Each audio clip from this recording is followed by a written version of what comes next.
On a arrêté la semaine dernière avec la discussion sur les standards d'utilisation des nombres constantes. Alors, on avait des nombres constantes qui étaient toutes en majuscules, puis on avait des nombres constantes qui étaient en majuscules, minuscules. Et on avait dit, en fait, je ne sais pas c'est qui avait donné la bonne réponse, mais c'était la bonne réponse, c'est qu'en fait, dans le cas de la question qui était posée précédemment, ici, c'est qu'on a une constante date de naissance qui est égale au 18 avril 1982. Et ensuite, on a une constante âge qui est déterminée comme étant du code auquel je passe la date de naissance. Et ce qui avait été dit, c'est que la constante date de naissance est connue au démarrage du code, donc on devrait écrire date. Mais étant donné que l'âge n'est pas connu et qu'elle est calculée, malgré que âge soit une constante, elle resterait écrit âge. Alors, on vient ici, ce qui nous amène à la recommandation générale. Les majuscules pour les constantes sont utilisées quand on connaît la valeur et qu'elle ne changera jamais dans le cadre du code. Donc, dans ce cas-là, date de naissance, c'est ça. Par contre, âge est évalué à l'exécution et on peut tirer la conclusion que âge, probablement qu'avec le temps dans le code, ben, ce ne sera pas toujours le même. Donc, on va l'écrire avec une constante en minuscule. Vous avez peut-être remarqué, puis ça, c'est une particularité importante de JavaScript, il n'y a pas de type. Vous savez, en Java, vous avez l'habitude de dire est-ce que le type est integer, est-ce que le type est... Mais si vous regardez, là, dans la déclaration qu'on fait avec les lettres ou même les constantes, il n'y en a pas. Et ça, c'est un peu déroutant des programmeurs habitués à faire du Java. C'est que JavaScript, on peut dire let message égale à hello. Si je vous demande ici, message, là, c'est quoi le type de données?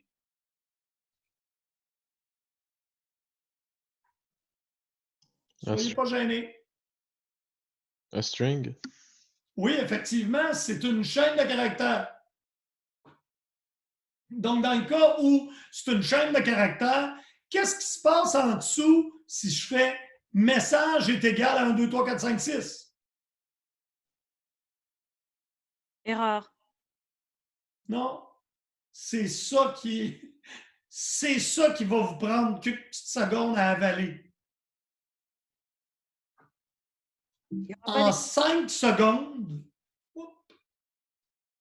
on a passé d'une chaîne de caractères à un integer. Et ça, c'est permis en JavaScript. C'est pas une bonne façon de faire. Je fais juste vous dire que c'est permis et que ça ne vous donnera pas d'erreur. Je ne vous dirai jamais de faire ça. C'est une très mauvaise pratique. Mais vous devez savoir, tandis qu'en Java, vous allez compiler, vous allez avoir une erreur, vous allez la réparer. Tu fais ça en JavaScript, JavaScript ne se plaindra pas, tout va être beau. Comprenez-vous? JavaScript n'a pas de type qui va être renforcé par l'engin de compilation. Il ne vous donnera pas d'erreur, puis il va continuer.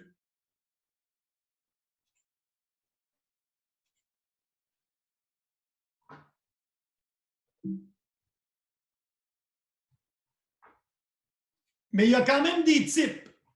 C'est juste qu'ils ne sont pas renforcés. On a 8 types de données de base qu'on va apprendre. OK. Alors, puis j'ai le même exemple ici, mais fait avec un integer. Let n égale 1, 2, 3, puis n égale 12.345. En fait, en Java, on a un type nombre et il sert à la fois pour les entiers et à la fois pour les nombres à virgule flottante. Fait que vous êtes à me dire, monsieur, qu'il n'y aura pas de float, puis de double, puis de... Non! Ça vous va? Donc, vous n'aurez pas besoin d'apprendre d'autre chose que ce que vous avez appris là en ce moment. Monsieur, Oui, est-il possible de déclarer une variable avec son type? non. Hmm. Je sais que c'est un peu dégoûtant, mais c'est ça. C'est ce que tu mets dedans qui détermine le type. Mais pour ce qui est des opérations, de toute façon, une chose, c'est plus simple. Tu le déclares, tu mets un nombre dedans, puis tout est beau, ça va être un type number. Et après ça, tu peux faire multiplier, diviser, additionner, ainsi de suite. À peu près tout ce que tu as appris en Java, au niveau des opérations mathématiques, ça se poursuit, il n'y a rien de nouveau. Au niveau des opérations. Juste comprendre que le type, c'est toi, en tant que développeur, qui dois faire attention, si tu as défini un nombre, de garder un nombre dedans. On va apprendre, il y a 3 autres sortes de nombres. Infinité, moins infinité, puis n à n. Est-ce qu'il y a quelqu'un qui peut me dire c'est quoi infinity selon lui ou elle?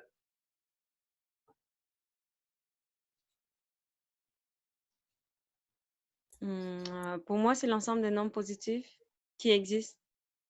Voilà, c'est infinité, comme vous avez vu probablement dans la dernière année de votre secondaire. Là, le petit symbole d'un 8 est tiré couché sur le côté. Alors, on est capable de représenter l'infinité négative. Et n à n, est-ce qu'il y a quelqu'un qui connaît ça?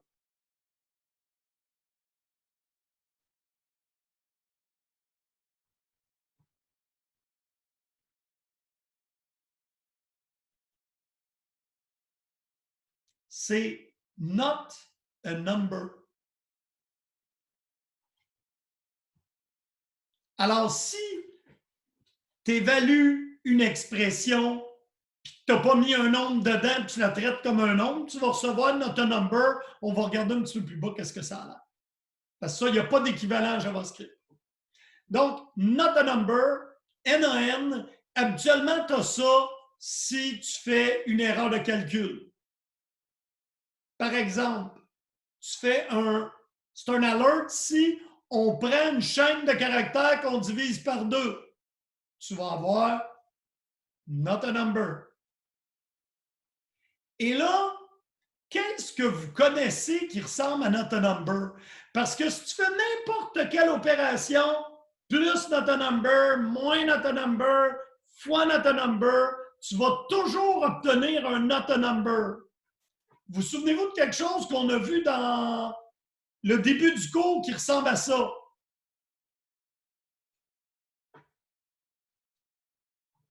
Je vais vous aider, là, c'était en SQL qu'on a vu ça. Et on avait appris que n'importe quoi avec un... Hey, je veux juste quelqu'un qui s'en souvienne. Vous êtes capable.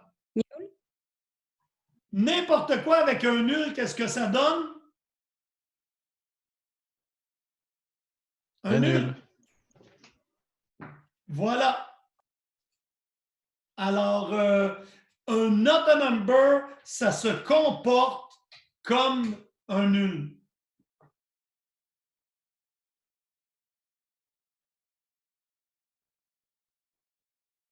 Donc, si tu as un not a number dans une expression mathématique, ben, ça va continuer.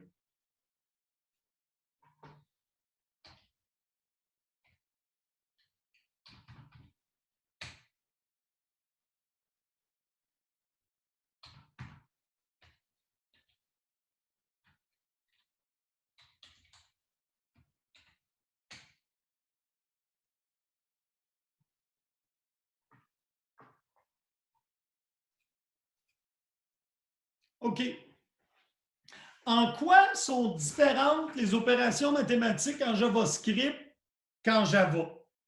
Premièrement, les opérations mathématiques sont sûres. Qu'est-ce qu'on entend par là? Y a-t-il quelqu'un qui a déjà divisé un nombre par 0 accidentellement en Java? Ça vous est-tu déjà arrivé? Ouais. Et qu'est-ce que ça fait à ta machine Java? Ça me met arithmetic exception. Et ça crash ta machine virtuelle, est-ce que je me trompe? Ouais, je présume. Oui. Puis là, ton programme arrête d'être exécuté. Ouais. Ça t'arrivera jamais en JavaScript. Ton programme va continuer. Par contre, ça se peut que tu aies not a number. Mais tu n'auras pas un crash comme tu as en Java. Ta machine virtuelle va continuer. Begint. Donc là, on a vu les chaînes de caractères, les numbers, Begint.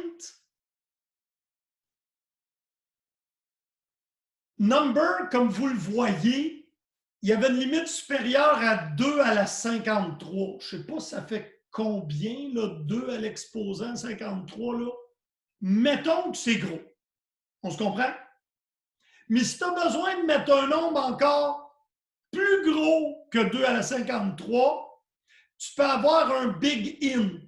C'est nouveau, ça fait à peu près 1 an et demi que ça a été ajouté à JavaScript. Puis tout ce que tu as à faire à la fin du shift, c'est rajouter un n pour dire à JavaScript, ça c'est un nombre ASCII integer.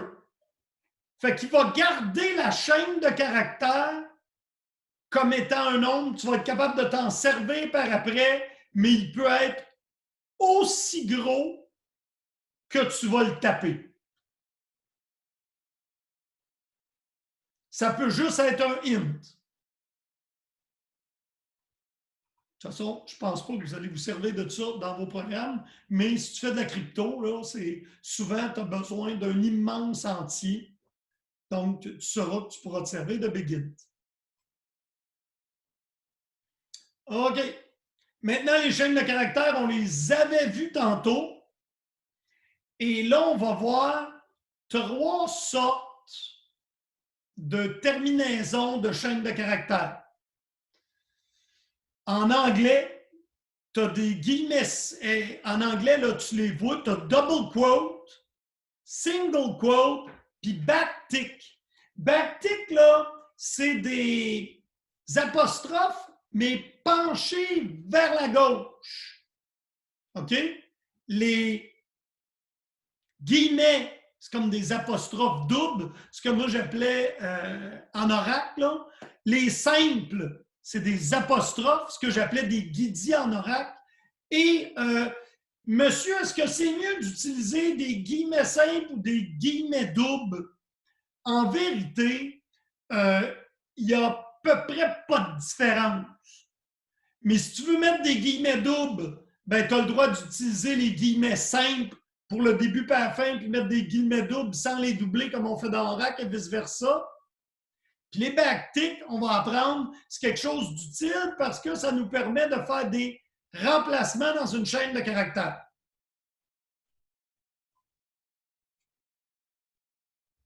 Les backticks ou, en français, des guillemets obliques. C'est comme l'accent grave. Et là, ça va te donner des fonctionnalités additionnelles. Entre autres, d'être capable de mettre une variable dans une chaîne de caractères en la mettant entre $, accolade ouverte, accolade fermée. Puis là, ça va être plus facile en regardant en bas, c'est quoi. Donc, dans ta variable encapsulée, tu as alerte, puis alerte, c'est une fonction, d'où les parenthèses. Et la chaîne de caractères, on avait créé avant nom est égal à Jean. Puis là, on fait alerte, bonjour, virgule, signe de dollar, ça, et je vais vous demander de l'essayer dans votre console JavaScript.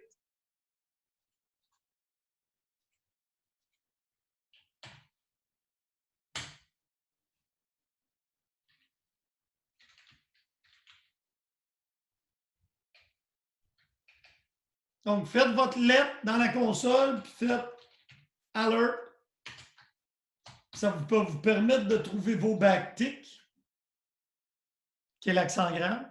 On ne voit pas votre exemple. Il est là à l'écran ici. Non, je veux dire, si vous tapez, voilà, là. Oui, mais. Là, on le voit. Oui, OK, je peux bien te le mettre, mais tu es capable de faire la même chose, là. Oui. C'est ce qu'il y a là. Je vais vous le ramener après. Ça, c'est plus facile pour moi quand j'ai mon modèle. Donc, bonjour, virgule, signe de dollar, alt, rouvre, ferme les accolades et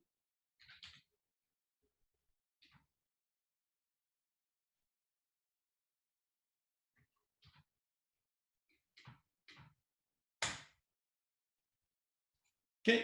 Donc, je vais vous le mettre en exemple. Alors ici, j'ai mon let non égal Jean. Ça me dit undefined, c'est correct. C'est toujours ça que ça fait à la console quand je définis une variable. Et après ça, j'ai fait alert, ouvre la parenthèse, backtick, bonjour, virgule, dollar. Et là, entre accolades, j'ai mis le nom de ma variable. Point d'exclamation, backtick encore, j'ai fermé ma parenthèse. Et là, si j'exécute ça,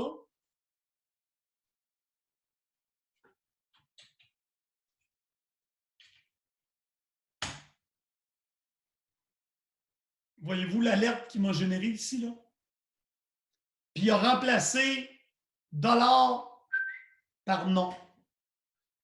Il n'y a pas quelque chose similaire à ça en Java qui permet dans l'impression d'une string d'aller placer une variable? Si je me rappelle. Le printf. Oui, mais dans printf, tu peux aller placer des variables, là, pas juste en la concaténant. Tu peux y passer des... C'est avec pourcentage, on utilise C'est les au lieu de pourcents, dollar. c'est ça. Pourcent S, merci beaucoup. Donc, c'est similaire un petit peu à ça. Ça te permet de... Alert, là, c'est un peu un printf, mais il envoie à la console. Et là, ben, si tu as des variables que tu veux mettre, tu les mets entre accolades, tu le précèdes par un signe de dollar.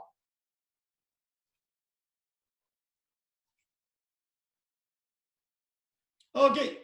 Le type booléen, il y a deux valeurs, true, false. Je vous apprends rien. OK? Mais on va l'essayer.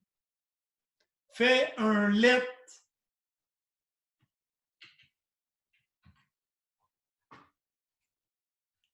OK.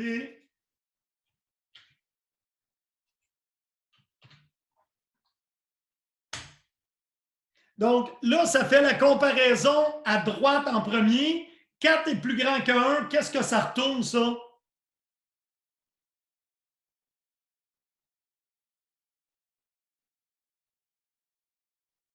Ouais. 4 plus grand que 1, ça retourne true. True. Et après ça, true va être affecté dans est plus grand. Right? Donc, on va faire alert.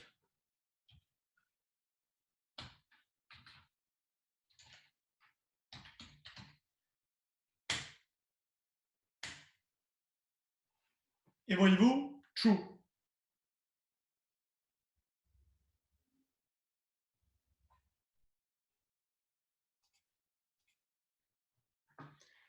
Et là débutent un peu des notions étranges de JavaScript. Vous allez trouver ça drôle. Là. OK. Donc là, vous savez, on a des booléens, des big int, des numbers, des chaînes de caractères. Et là, on a des truthy puis des falsy.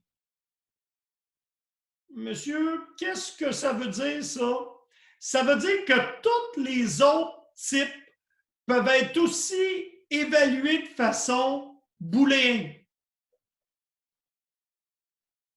Autrement dit, là, Bon, false, c'est faux. 0, c'est faux. Chaîne vide, ça, c'est 2 guillemets simples, 2 doubles guillemets. Nul, undefined, puis not a number. Si tu les évalues comme un booléen, JavaScript va retourner faux. Tout le reste est vrai.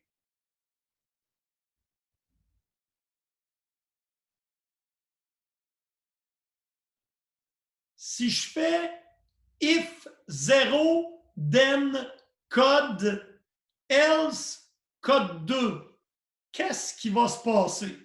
Je vous pose la question. Donc, je fais ici, là. If 0. Puis là, je vais mettre, mettons, j'ai mon accolade. De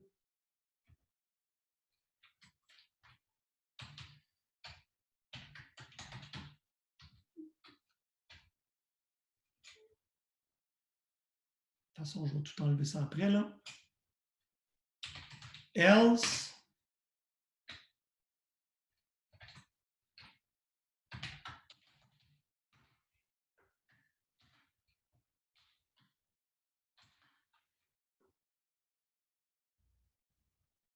Qu'est-ce qui va s'effectuer dans le code que j'ai saisi ici? Regardez, je vais le mettre sur sa propre ligne. Ça va être moins mêlant. Voilà.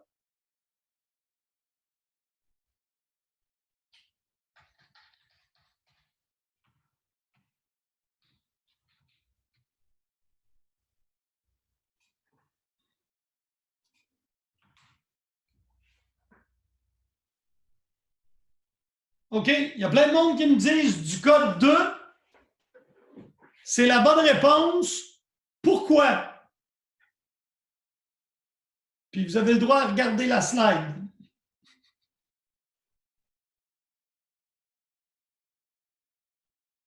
Parce que 0, c'est un falsi. Vous allez apprendre à utiliser ce terme-là. Parce que 0, c'est pas faux. 0, c'est une valeur que si tu évalues en JavaScript, ça donne faux. Si tu l'évalues comme une booléen, parce que si tu fais un test, là, 0 égale false, là, ça retourne faux, ça. Alors, c'est important de comprendre. Un falsi, c'est une valeur qui n'est pas une booléenne, c'est pas vrai à part la première, là, mais que quand tu l'évalues comme un booléen, ça retourne soit vrai, ben dans le cas des falsi, c'est faux, puis dans le cas des truthy, c'est vrai. Et vous allez voir ça souvent là, dans du code JavaScript, si vous regardez un peu sur l'Internet, if, c'est une variable number qui est là. Là, tu te dis, pourquoi ils font ça? If 8, ça ne marche pas dans aucun langage, ça, if 8. La réponse, c'est oui. Ça marche en JavaScript, ça retourne vrai, puis ça exécute le code.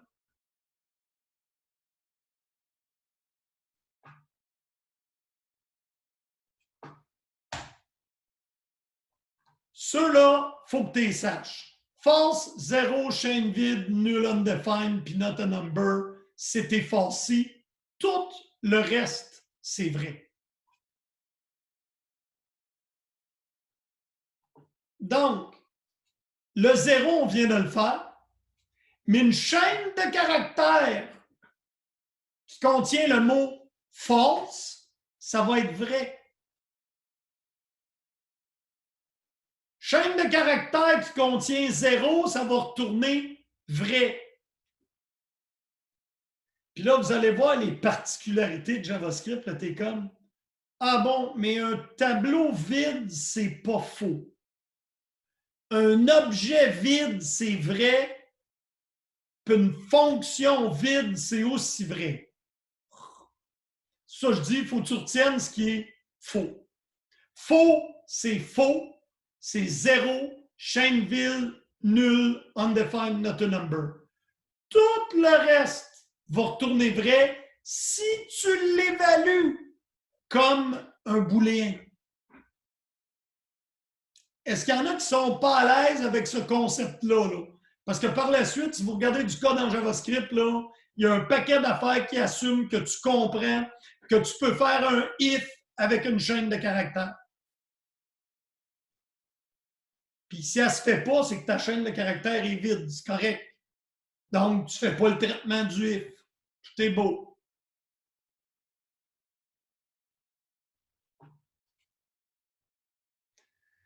La valeur nulle, c'est un autre type de données. Là. Je répète, on a vu number, string, begin, booléen, truthy, falsy. Puis là, on est rendu à la valeur nulle. Là, ne pas mélanger nul puis not a number. Quand tu apprends JavaScript au début, là, tu te dis, ceux qui ont écrit ça, le man, là, d'après moi, là, c'était la même gang qui ont écrit les codes postaux au Canada. Ils ont dit Montréal. H! Ouais, c'est bon, ça, Montréal, H! Après ça, qu'est-ce qu'on peut mettre? Ouais, 2! Ah oui, oui, Montréal, H, 2! Longueuil, J! Ah oui, puis après ça, quoi? 4! Yeah! J'ai la même chose, c'est que les valeurs nulles. Là, on avait nul, not a number, undefined. Not a number, vous avez retenu, c'est si tu fais une opération mathématique que tu ne peux pas faire, ça peut retourner not a number. Nul, ça veut dire que tu l'as assigné. Si tu fais let âge égale nul, c'est toi qui as pris la peine de dire je mets un nul dedans. C'est une valeur qui veut dire rien ou vide. Puis ça ressemble beaucoup à ce qu'on fait en SQL. Nul, ça ne veut pas dire chaîne vide, ça ne veut pas dire zéro. En SQL, nul, ça veut dire nul. Ben, tu as la même chose en JavaScript. Un nul, c'est un nul.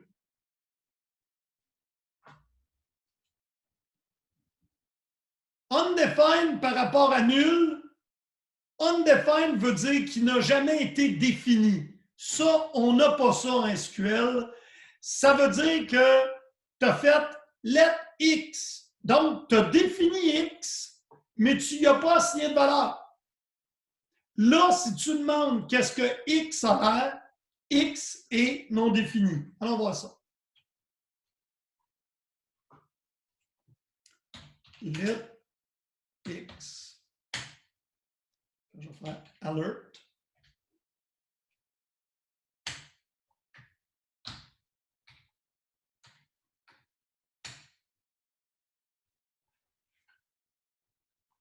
Non défini. Ça veut dire que tu as déclaré une variable, mais tu n'y as pas donné de valeur. Tu peux même, toi-même, si tu as mis 1, 2, 3 dans une variable, t'en aller par la suite et lui assigner undefined, elle va devenir undefined. Par contre, ce n'est pas parce que tu as le droit de le faire que c'est une bonne pratique. Si tu as besoin de dire qu'une variable, il n'y a rien dedans, mets nul.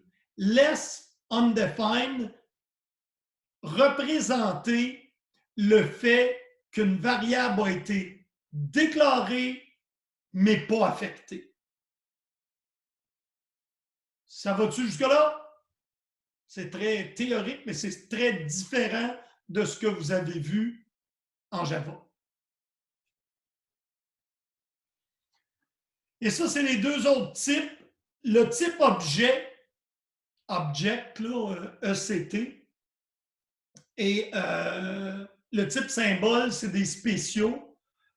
Objet, on va s'en servir un petit peu plus loin. Symbole, vous ne le verrez pas dans mon cours, mais je vous dis que ça existe. Entre autres, on s'en sert pour créer des identifiants uniques.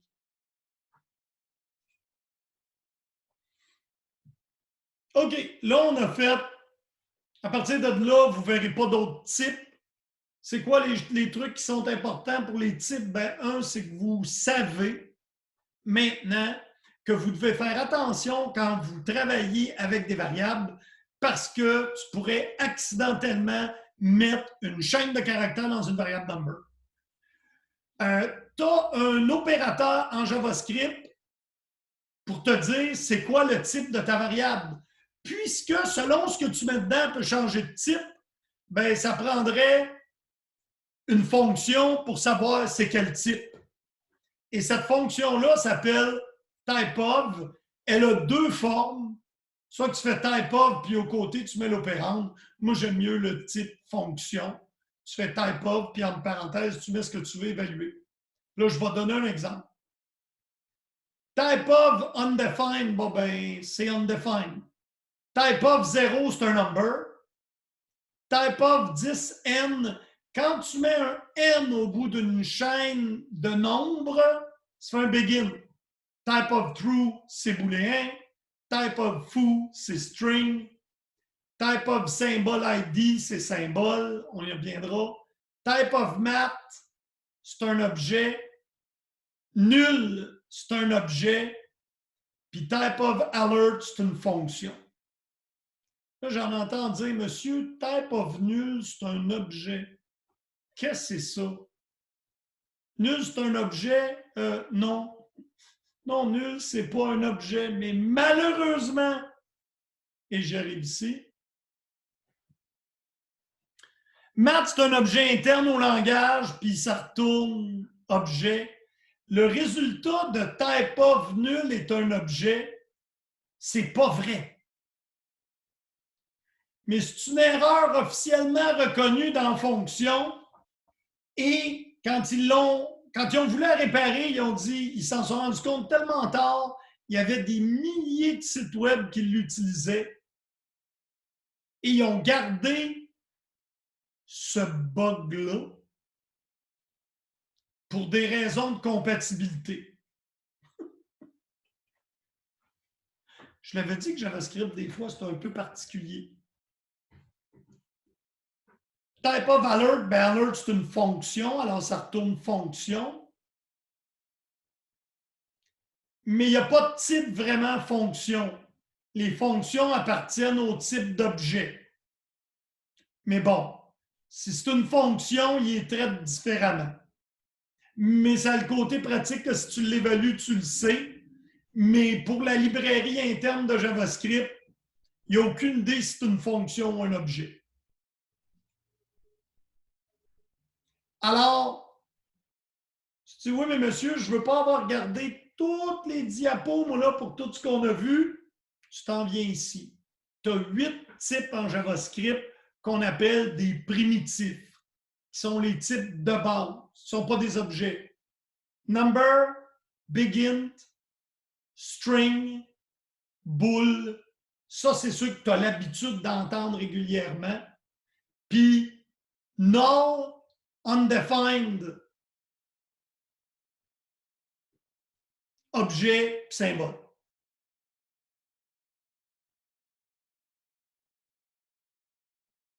Puis si tu fais un typeof nul, tu vas recevoir object, bug connu.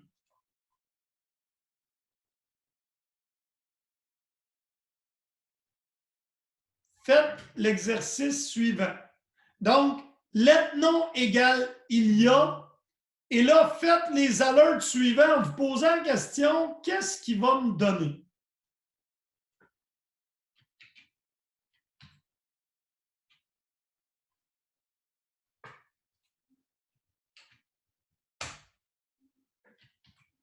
Bon.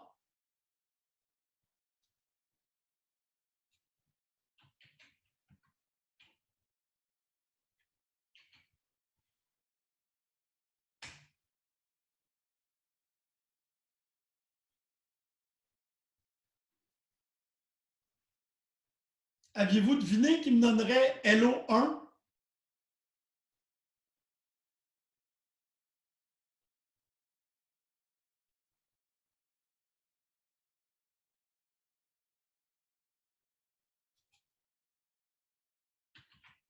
Deuxième test.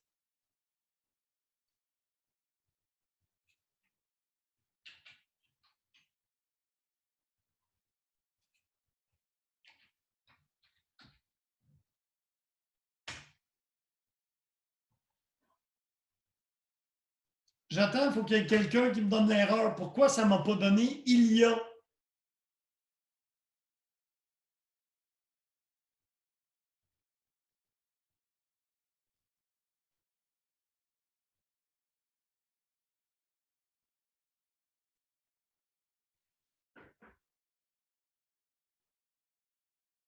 Exactement. On lui a dit, on lui a pas donné le nom de la variable, on lui a donné une chaîne de caractères pour le réparer.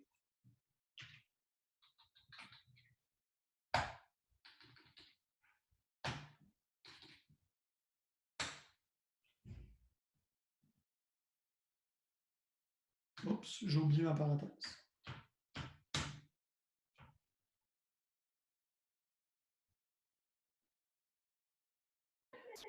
Vous avez fait quoi pour le réparer, monsieur? Regarde-les, tu as les deux en dessous de l'autre. Je n'ai pas vu ce que vous avez fait. Non? La commande est encore là ici. Est-ce que tu vois le bas de mon écran? Oui. J'ai enlevé les guillemets. Regarde ici. Ici, j'avais des guillemets. Regarde ici, je les ai enlevés.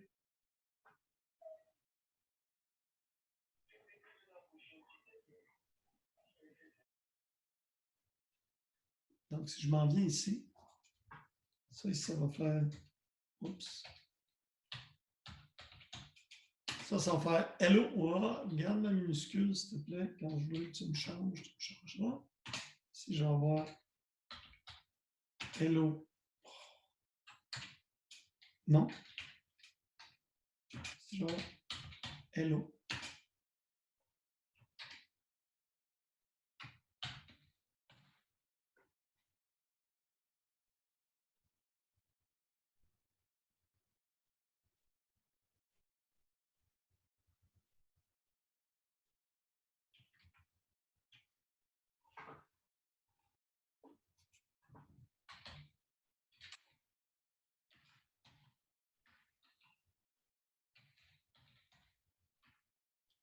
Question?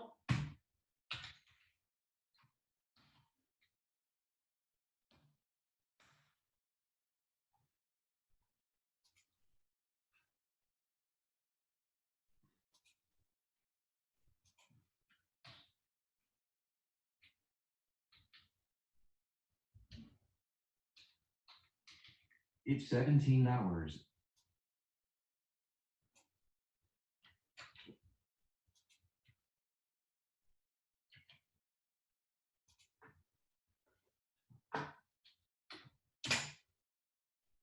Donc, ça ici devrait me donner exactement le même résultat.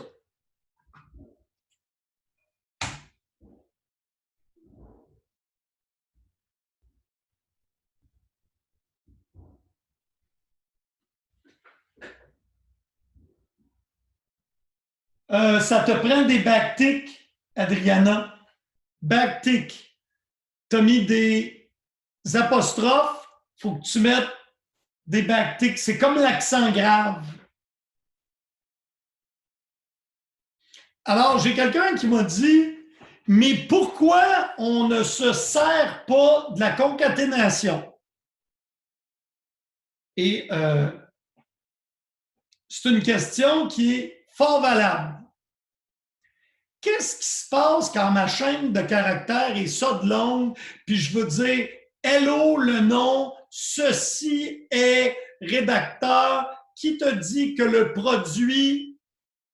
Là, tu te mets à avoir plein de guillemets, d'apostrophes, de plus pour essayer de faire le boulot.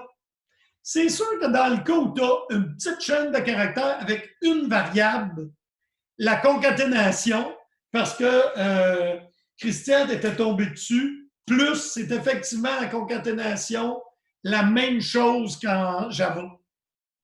Mais tu comprends-tu que si je fais hello, non, ceci est rédacteur, qui te dit aujourd'hui, puis là, tu te trouves donc à avoir 4 remplacements, c'est beaucoup plus facile et visuellement de l'identifier.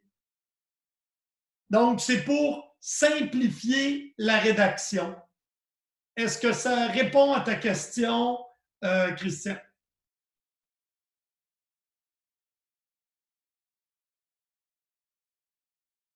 C'était une bonne question.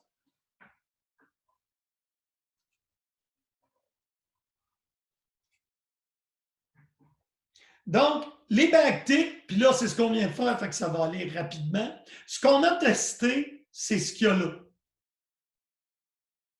Donc, les backticks me permettent de mettre, ou les guillemets obliques, me permettent de mettre une variable entre des dollars et des accolades pour les imprimer, tout simplement.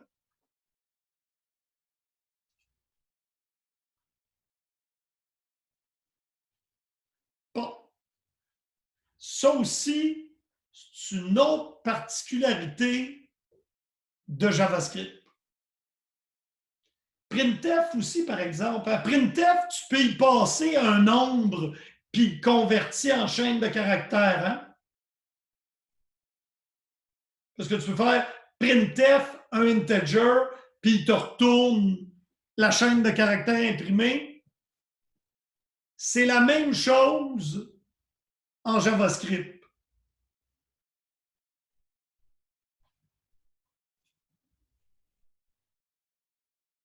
Si tu fais alert, puis tu mets une valeur, ben, il va t'afficher la valeur. Donc, si on retourne, on fait x égale 5.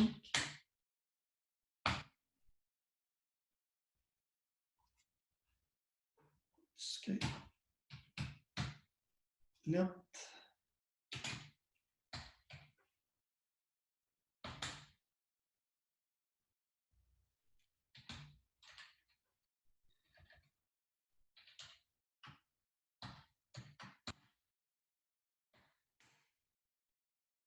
conversion automatique, je n'ai pas eu besoin de faire un typecast. Au même titre qu'en Java.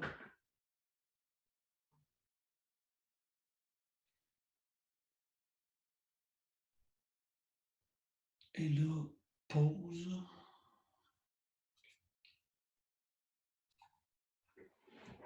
Ici, je me suis défini value comme étant une booléenne. D'ailleurs, si je fais alert type of value, il va me répondre booléen. Et string, avez-vous appris le typecasting en Java en ce moment? Ça veut dire être capable, mettons, de prendre un entier puis le passer en string, par exemple. Ou prendre un... C'est facile à l'envers. Donc, prendre un entier puis le passer en virgule flottante. Bon. Ben, ce qu'on voit ici, string, se trouve à typecaster la valeur qui est là en un string. Puis on va faire l'exemple. Puis on va le faire en français. Donc, je vais rapetisser ça un peu. Parce que je n'ai pas besoin de ça.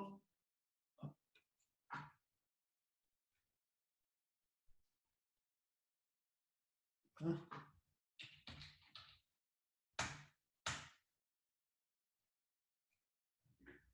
Je vais effacer ma petite console. C'était quoi donc?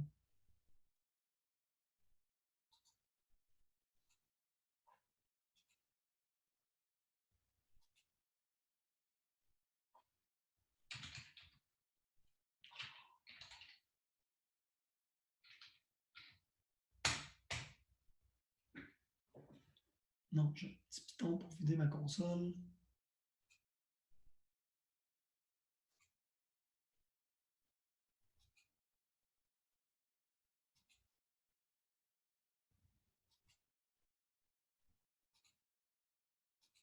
Bon, je programme jamais avec la console. Je voulais me vider un petit coin, mais ça a l'air que ça ne sera pas aujourd'hui. Bon, ça, on va se le tasser un petit peu ici pour ça donner de la place pour travailler. C'est bon. Donc là, on va se définir une valeur.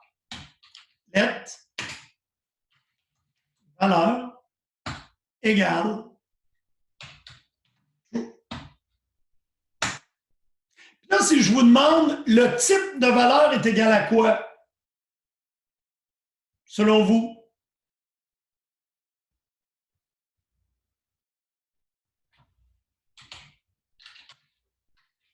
Ça a l'air bon, mais étant donné que je ne nous crois pas, on va faire type of valeur.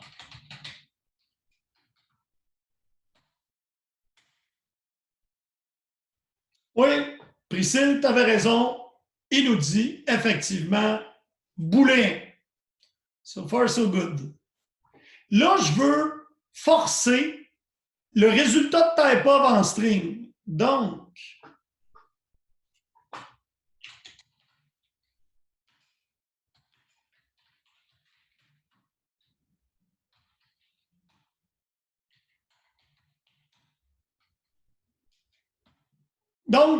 on n'oublie jamais qu'il faut toujours résoudre le côté droit de l'équation avant de faire l'affectation.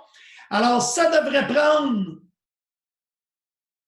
la valeur et la convertir en chaîne de caractères. Voyons voir. Et là, si je fais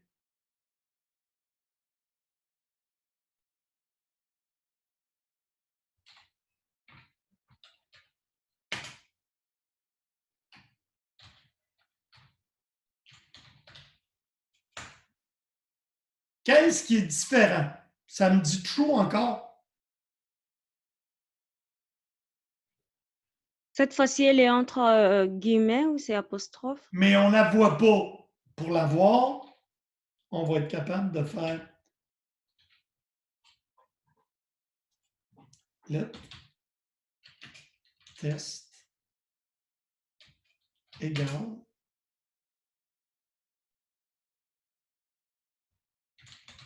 valeur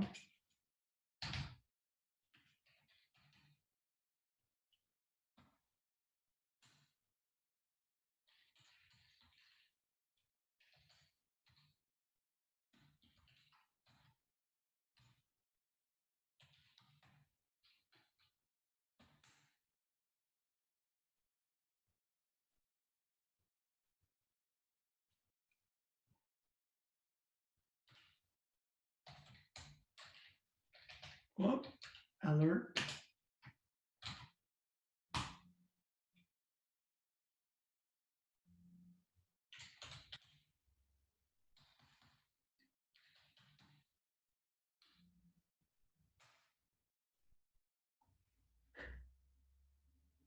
OK. Pourquoi est-ce que quand je fais alert, valeur, égal, true, puis là, vous allez me dire, monsieur, c'est quoi ça, 3 égales? En Java, vous en avez 2, right? Tu as égal en Java? Ben, en JavaScript, tu as égal, mais tu as aussi égal. Puis là aussi, tu as égal. Non, c'est pas vrai, c'est pas vrai. Tu as juste soit 2, soit 3. La différence, c'est que. Puis là, je vais en perdre une coupe ici.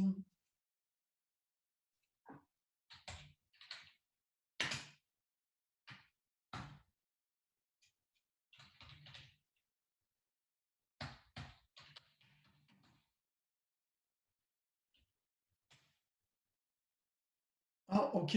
Non, il n'est pas capable de le faire.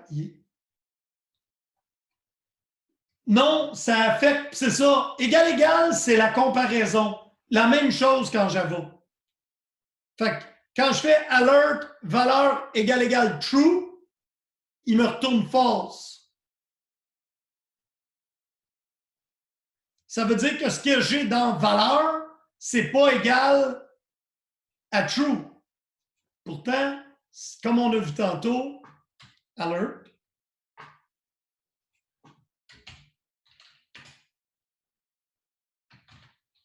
valeur. Ça me dit true, mais je fais alert.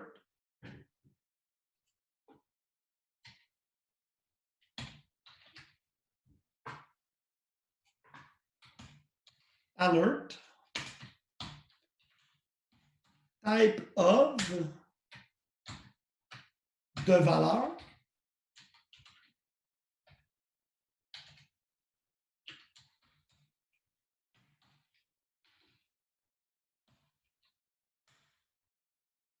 C'est une string.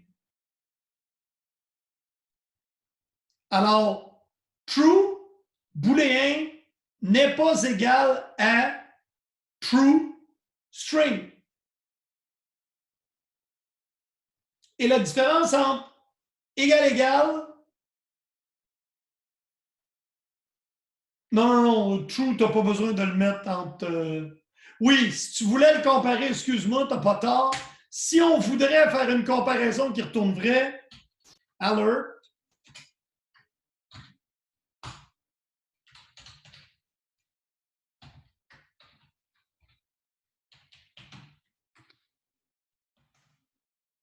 Et là, on aurait true.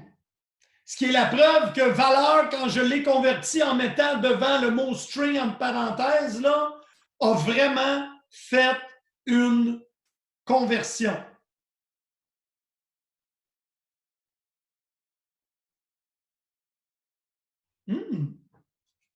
Bouge pas. C'est intéressant ce que tu dis là. Oui, mais je ne l'évalue pas tout seul.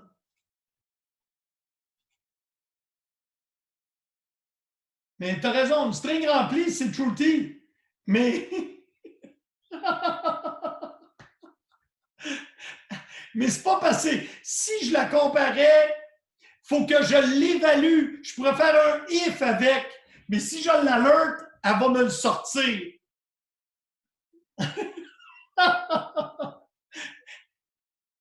C'est de petites particularités. Puis si je ne vous forme pas là-dessus, ben pourquoi 2 ou 3 égales? Puis c'est quoi un truthy? Tu vas voir du code un peu étrange, puis tu ne comprendras pas. Et ça peut donner lieu à de jolis cas de bugs. Alors, premièrement, en JavaScript, à moins d'une excellente raison, tu te sers toujours des 3 égales. Y a-t-il quelqu'un qui sait pourquoi?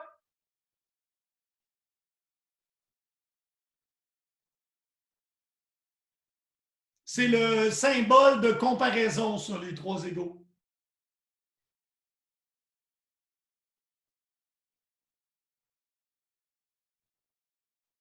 Parce que les 3 égales ne font pas de changement de type.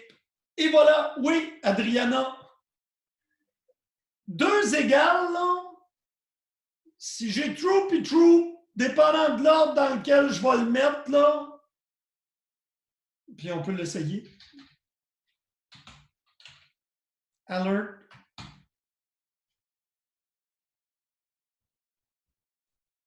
Zéro égal 0. Ça, selon vous, qu'est-ce que ça donne? Est-ce que le nombre 0 est égal à la chaîne de caractères 0? Merci, Priscilla.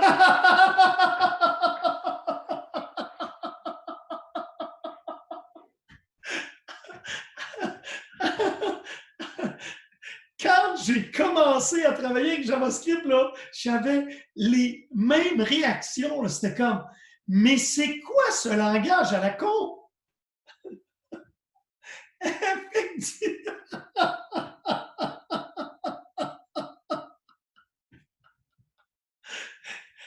Excusez.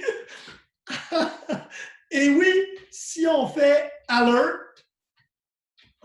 pardon, c'est vraiment rigolo. Quand tu apprends ça au début, là, ça n'a tellement pas de sens.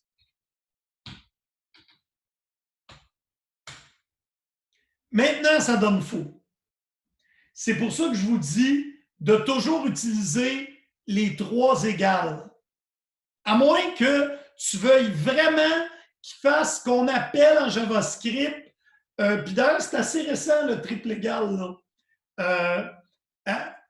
Dans le cas où tu en mets juste 2, il fait ce qu'on appelle une coercion de type. Avant de faire la comparaison, il les ramène du même type. Fait que alert 0 égal chaîne de caractères avec 0, il convertit la chaîne de caractères avec un 0 dedans en 0. Il le fait tout seul. Et c'est pour ça que tu as eu le 0 égale 0 qui donnait true, puis 0 égale chaîne de caractères 0 avec un troisième égal qui donnait faux. L'équivalent du 2 égale en Java, c'est le triple égal en JavaScript. Et je dois vous avouer que les premières fois que j'ai appris ça, j'étais comme vous, là, complètement, là, non, mais ça n'a aucun sens. Mais il faut comprendre qu'à l'origine, là, JavaScript, ça a été fait pour animer des petits trucs en HTML. Et il y a un paquet de questions et de règles que se sont donnés les créateurs du langage qui faisaient beaucoup de sens dans le cas d'un petit langage pour animer quelques petits trucs à l'écran, mais qui, dans le cas aujourd'hui, c'est devenu un langage en bonne et due forme très utilisé. C'est un des 10 langages les plus utilisés au monde. Alors, mais son passé lourd vient quelquefois nous mettre les bâtons dans les roues. Alors, la petite démonstration que j'ai faite comme disait Amar, de trucs complètement irrationnels, pris dans le cadre où il y avait une raison pour le faire, puis la coercion de type faisait que tu n'étais pas obligé de déclarer plusieurs fois, ça pouvait faire du sens. Dans le cas d'aujourd'hui, c'est parce que tu vas avoir du code qui se base là-dessus. Il y a des milliers de lignes de code JavaScript qui sont effectuées partout aujourd'hui. Et il y a plein de librairies qu'on apprendra peut-être si on a du temps à la fin du cours.